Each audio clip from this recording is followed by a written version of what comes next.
Ali, if you had to choose, would you upgrade the pitch or the stands? Make it into a 4G pitch, or upgrade it as in retool the whole thing? Yeah, let's say money is not an issue. Okay, and I'll do both. You can upgrade the pitch to whatever level you want, or upgrade the stands to whatever you want. I think actually the stands are fine. Maybe a bit of touch-ups here and there, some paint, some bit of fixing ups. And the pitch is being well taken care of by Pete. But getting a 4G pitch, if we manage to hopefully purchase the stadium, which we're working on now, we might be able to change it to a 4G pitch, where we'd be able to play and train and get the youth there and rent it out in times we're not playing. So it's a really good cash generator. Why can you do all this on a 4G pitch and not... Because it's grass. Grass will start to... It'll come out. The grass will die. You can't play on grass every day, let alone every hour. And what's 4G? 4G is artificial pitch. Completely. It's not a hybrid. No, it's not the hybrid one, no. Although some teams do have them and it is legal in the top tiers. Arsenal, I think, have a hybrid. Even the hybrid, you're limited to hours per week. It'll also, but the artificial pitch, the 4G, is you can just continue to wear it down. But then if you reach the National League, the fourth tier, League 2, you have to uproot that and put in a proper pitch, grass, or a mixture, synthetic and natural. All right, well, let's get into it. Let's talk about the Chelmsford match. 3-0. What a performance. Yeah, just you wait until the next match. I wonder by how. Let's talk about that first. Let's get the happy moments out. Yes. So tell me about the match. How did you feel? Were you there? I was. It was a wonderful performance. The lads played an amazing game. It was the best performance I have seen them play from the beginning of the season. I've heard people say a couple of years at least. So it's a really, really, really good performance, and I thoroughly enjoyed that day. Amazing. Any comments on the goals or anything? Josh Kia's goal was wonderful, and what was really satisfying was Hedges' third goal. Oh, that was the feeling was majestic. You know, I was so happy. We got one over there, over Chelmsford. They were chanting the whole game. Hedges, you are right. bad. Let's just say in PG sense, you know, you're bad. That's why we got rid of you and all that, which is not true. And he just went in there, and he was gliding through the lines as he usually does. And he scored that goal, and the relief that all the fans, you know, our fans are so passionate, you know, they knew it was there, and those guys were seeing it from the beginning of the match. Yeah. And when he scored it, he shut them up. And it was the third goal, the icing on the cake. And the fans erupted, chanting, Hedges again, ole, ole. That's his chant, you know. The fans love him, and he's a wonderful guy. And he had like 10 or 12 of his family get over from different parts and from Ireland, you know. It was an amazing day. It was an amazing day. All right, we have to get to it. We're going to talk about Maidenhead. Yes. 6-0. Yeah, it was a total polar opposite of what we had on Saturday. So maybe the performance we had, the majestic performance on Saturday, was reciprocated. Yes, on Tuesday with a poor result and a poor performance. So there was some. Also, I would also say that what bothered me was some of the effort. I'm going to be controversial here and say it was a dead cat's bounce. And we're not going to see them play like that again. No, I would not agree. Having, you know, a busy schedule where they had 3 games in 1 week is quite the issue. So in that case, it was a Saturday, Tuesday, and then they played again on Saturday, and they lost. But it was a tough loss, honestly. We missed a chance. You remember here? No, I was talking about Maidenhead. Dead cat bounce there. Their 6-0 win is not representative of what they're going to be doing in the next few games. It's just going to go back to losses for a while. Possibly. Maybe you need to... But they're not a bad team, honestly. They're a full-time squad, and they played really well at the start of the season. But then they started to go down and lose a lot of matches. The manager decided he's going to retire, and then made his team want to basically, I don't know, look good in front of the new manager, or say goodbye to their old one, whatever it was. It was on us. They just went berserk. They played a really good game, to be fair. Yeah. You know what's crazy? I was freezing. All right, I was sitting up, and I had thermal pants, and then jeans on top of that, and then I had thermal and a undervest, and a t-shirt, the home shirt, and then a pullover, and the heavy Salisbury FC coat that I cover. And I was cold. It was like the game starts at 7:45. It ended at 9:30 or something. It was night, and there was one Maidenhead supporter who, from the start of the whistle, the first half, till the end of the game, he was totally topless. He was just... I think I missed 2 goals just looking at him, I was like, what is this guy doing? Then goal, 5-0. Yeah. So it was unbelievable. Well, I know what's keeping him warm. All right, so let's move on to the next match, Maidstone. But before that, I want to talk about the debut of Cameron Badebo. He looked amazing. Yes, indeed. He looked very good. Settled into the team very well. Brian had him, it's not easy jumping into the first team from the first match on the first day, It's really hard, not even having a lot of practice time to get things rolling. So getting him into the first squad as Brian did, and Callum and Theo is not easy. And he understanding what he needs to do, being experienced, it showed. He did pretty well. He did pretty well for his first game, yes. And we hope to see more of that. And the match itself. Very sad loss. These are the losses you don't want to see. I'll go as far as to say it's undeserved. I was even watching the highlights from Maidstone themselves, and it was all us. It's their highlight. It's their biased highlights, right? Yeah. And it was showing, us being up. I wonder if do you have the XG? I didn't have a look at it. Actually, it was... I'd love to know what the XG was, because I'm pretty sure we're more than, double theirs. For sure. Maybe... There's so many their chances. Goal is... Yeah, their goal actually wouldn't be a high XG shot, right? Like the header an overhead. in the beginning of the... Yeah, and the shot that was missed... point blank, and then they get a bicycle kick. It's quite... That gets deflected off of our defender as well. Everyone just... No one jumped onto the ball, There was no... They watched, and he pounced, and he scored. But it's a story of our season. Right, finishing. It's... we finishing is an issue. Right. And it's not hidden, Brian knows this. Yeah. He knows the data. He's very well versed in it. He understands it, and we need to do much better up front. We need to finish our chances.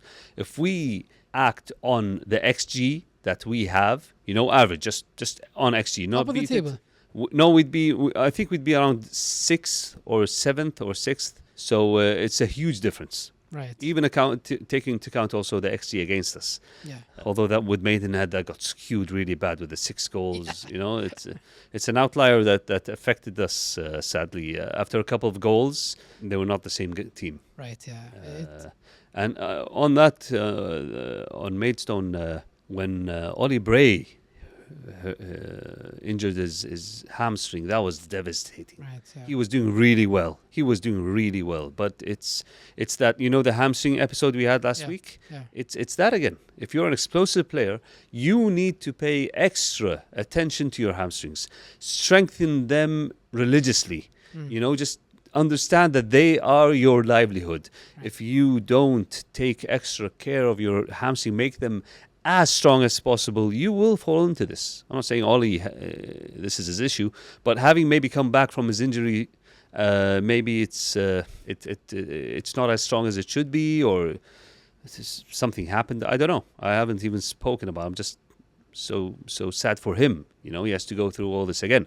Obviously, we're waiting for the scans to see how serious it is, and I just hope it's not as serious as the first one that kept him out like 2 months or 10 weeks. We need him right now. We need him right now, indeed. Yeah. But you know, this is actually a good time to mention something. Okay. On the fan forum, I was asked. I wasn't even asked. That was the first thing I said. Is that I have full faith and belief in Brian, in the management team, Brian, Callum, and Theo. Total belief and trust. They're extremely hard workers. They put in hours that other people don't put in with their 9-to-5 jobs. You know, they're there day and night. I know. When I'm in Salisbury, I stay there from early morning, and I'm usually there at the end of the night, you know, and I see them there. And when I call them, I usually have daily calls. So we're close in knowing what's going on, and they work really hard. They're utilizing a lot of data sources to make sure they're doing things right. And the recruitment is very hard. It is very hard, you know. Takeover, when was it official and we started to actually invest in the club and put money in? I think it was like end of July. Right. Was it? Pretty late. Yeah. It's late. It's extremely late. Barak, the players are usually off the table as soon as the season is done. You know, you already spoken to them before the season is ended. Maybe a few months before. Can you do that? Is that poaching, or is it different in the 6th league? Is in step 2? You can't do that. If you're approaching, you can speak to agents. If their contracts are expiring, Okay. If obviously they have a longer contract, no. So let's just say. As soon as the season is ended. But in reality, everyone's talking to everyone. You know, I read this everywhere. Okay. So there's some examples now happening in that other teams are looking at other players in other teams. You know, it's always happening. So he thought he had the budget of last year, which was close to the least in the league. Once he had the budget that he asked for, it was too late. You know, he couldn't burden the old one, because you never know if these things go through. You know, Right. I might just say, you know what, I'm out of this. I don't want this anymore. There's something that has arisen. The sellers might decide, you know what, no, we don't want to do this with him. The FA might say, no, he failed our tests and he cannot be an owner. Anything can happen. So he was very careful with who to recruit in the beginning within budget. Right. And by the time he got the budget, It's too late. it's a totally different market then. You know, there were names that were available that you could have gotten, but budgets were not approved in time. So yes, this season is a season of, as we said, hopefully a mid-table. Just be stable, and we're building everything around it, you know. Mm-hmm. So he has, and the management team have our full support and full trust.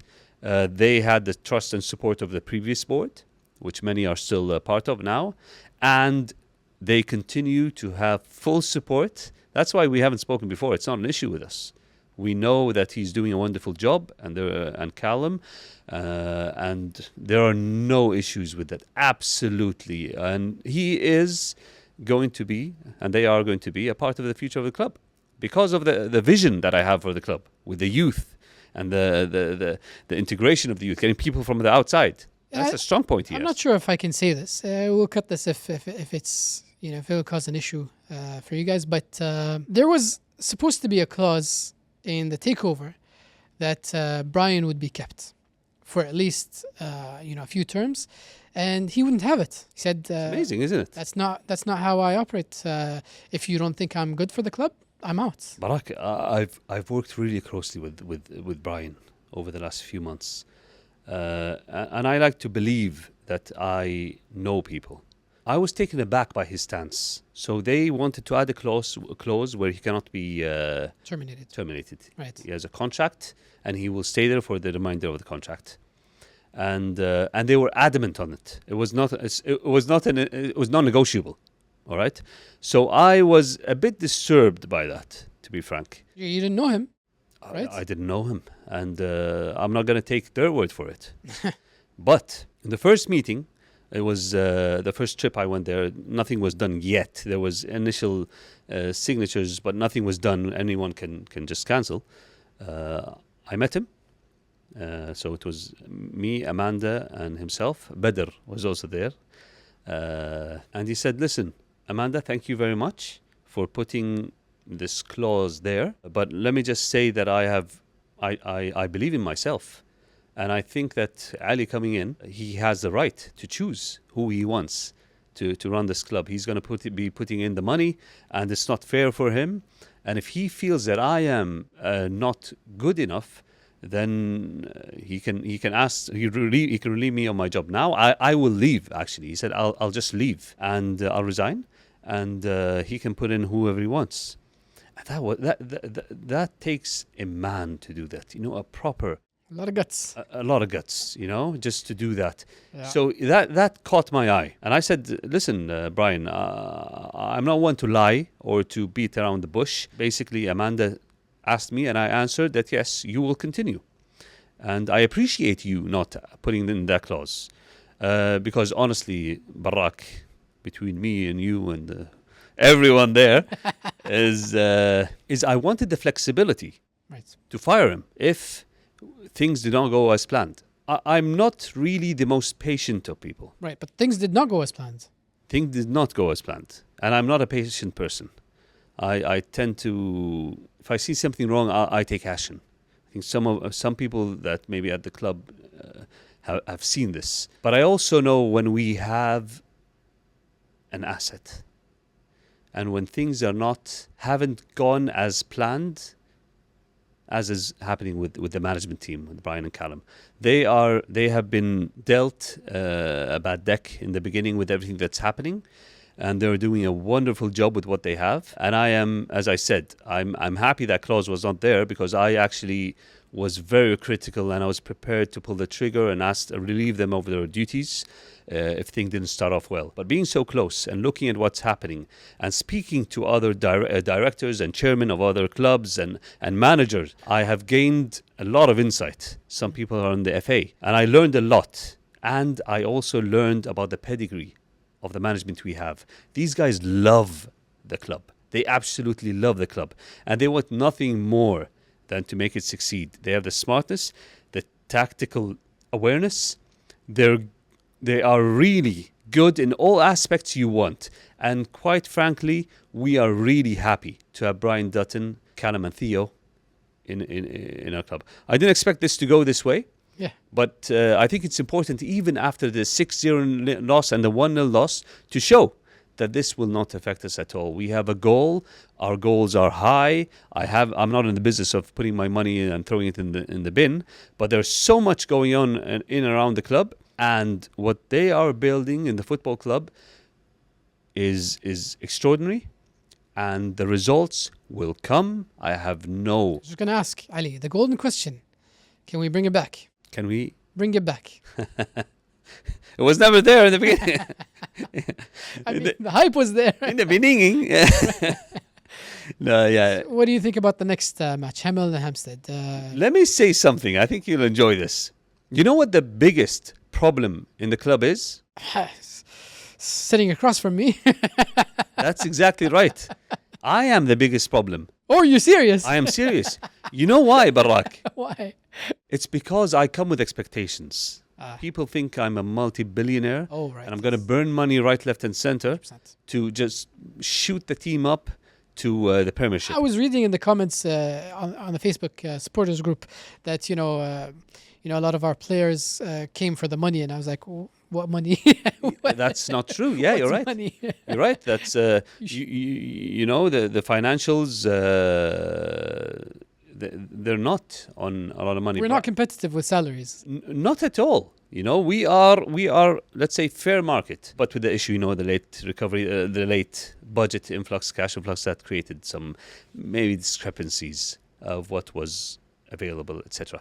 But that will change, obviously. Next season, the management team, Brian and Callum, will have a full summer. And they actually prepare from now for next summer. You know, they're building up the team, possibly with a scout and a data analyst, to get all that prepared so that once we are ready to pounce, everything is there. And yeah, he has a draw to him. People, you know, players like him. Yeah. Because he has them. I've heard his practices are fun. Yes, we had players who basically love the practice. I've spoken to them, you know, personally. So every practice that I'm in the UK, I have attended. Every single one. I've never missed a practice. I'm always there. I speak to the players. We're lucky to have the management team, Barak. We really are. Right, what can you tell us about the next match, Hemel-Hempstead? We're going to win it. God willing. Can we say 10-0? I'd be happy with 9. A couple of hat-tricks here and there. Yeah, 1-0, 6-0, it's all the same. Yeah. You know, 3 points. Let's get our points. It's going to be a decent match, a big match. Do we have any more surprises? Another Cameron, maybe? We're working on some surprises. All right. And very big surprises. Great. So yeah. Should we expect them for this match No. or maybe the next ones? It's All right, still work in progress. It's a work in progress, and we've had many of these over the last few weeks. Okay. Where they would don't be go a over. coup, Yeah. but then something stupid happens and it just derails everything, and the work that the guys have done just evaporates, you know? Okay. I would say out of every 100 transactions, Barak, the going in and the scouting and the hours and is he acceptable of blah, blah, blah, our contracts are part-time. It doesn't come to fruition. Yeah. Out of 100, Barak, Right. that are acceptable skill for you. All right, you know, this guy adds value. And he's available, all that. Just 1 of 100 at this time of the season. That's what makes it so hard. It has to be done. It has to be done. It has to be done. It has to be done. Thank you, Ali. See you next week. See ya.